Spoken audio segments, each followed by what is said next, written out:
her way to becoming a college graduate. Wouldn't even stop to talk to the average kid. The type of Latina I'd sit and contemplate marriage with. Fuck the horse and carriage shit, her love was never for hire. Disciplined, intellectual beauty's what I desire. Flyer than Selma Hayek or Jennifer Lopez. Everyone told me kicking it to her was hopeless. At first I just thought she didn't mess with broke kids. The thug niggas always talking about how they smoke kids, but the rich sniff coke kids. Got no play, I'm not even interested what her body language would say. Everyone around the way gave up trying to get in it, cause didn't matter how good your game was, she wasn't with it. All the block bitches was jealous, but wouldn't admit it. Talk shit and deny to everyone that they did it, cause they regretted the long list of niggas that they let hit it. And no one ever gave them shit except McDonald's and Diddick. Smoking weed with thoughts of envy whenever they lit it. She spoke intelligently and they bit it, always trying to copy, but when they tried to use her vocab they sounded sloppy. She had a style all her own, respectful and pure. I was sick in the head for her and there wasn't a cure.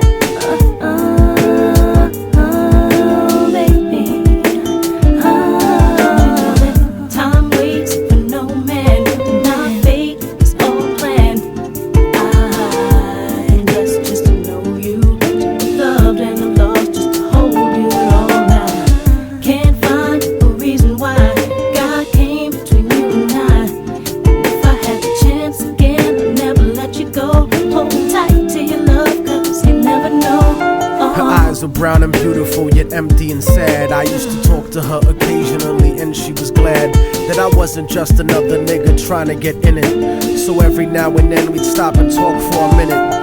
I didn't have a gimmick, so the minutes turned to hours. On her birthday, I gave her a poem with flowers. Then I took her out to dinner after her cousin's baby shower. We talked about power to the people and such. We spent more time together, but it was never enough. I never tried to sneak a touch or even cop a feel.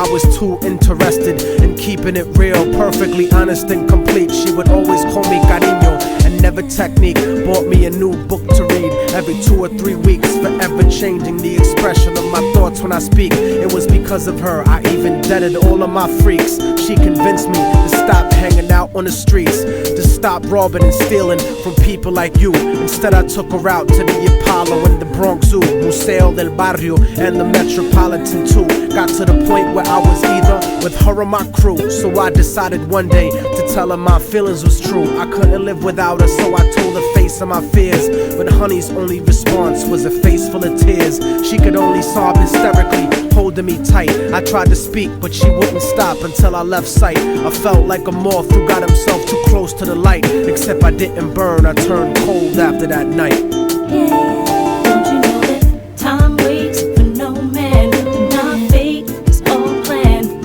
I'm blessed just to know you, to be loved and I'm lost just to hold you all. I can't find a reason why God came between you and I.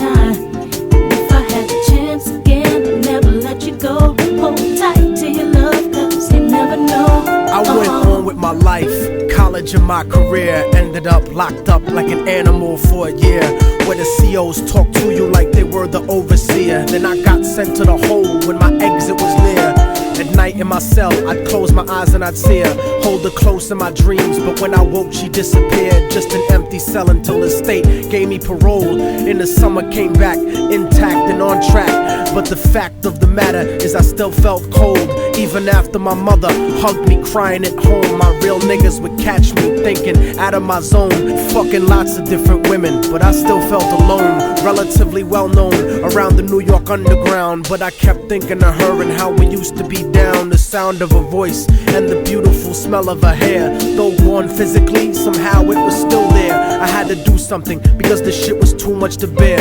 So I went and visited the building where she used to live. The world looks a lot different after you do a bid. Your way of life done changed while primitive minds are still stuck in the same game. Like her cousin who was on the corner slinging cocaine, stepped in the lobby and tapped the button next to her last name. Her mom buzzed me up and hugged me up like a mother order, but her facial expression changed when I asked about her daughter. For no man, and our fate is all planned. I'm blessed just to know you, to be loved and I'm lost just to hold you all. I can't find a reason why God came between you and I.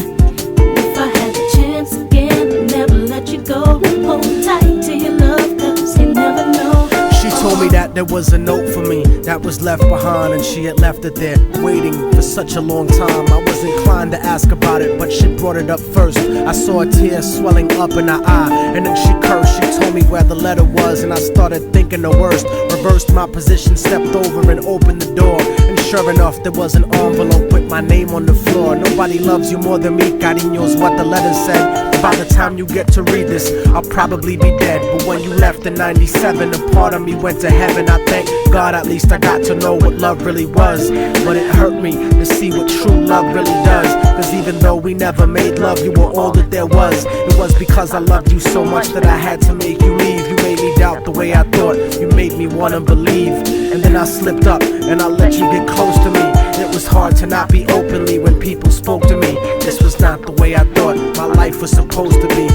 Baby, don't you see? I had a blood transfusion that left me with HIV. Hope didn't exist for me since late in 1993. I died a virgin, I wish I could have given myself to you. I cried in the hospital cause there was no one else but you. Promise that you'll meet me in paradise inevitably. No matter what, I'll keep your love forever with me.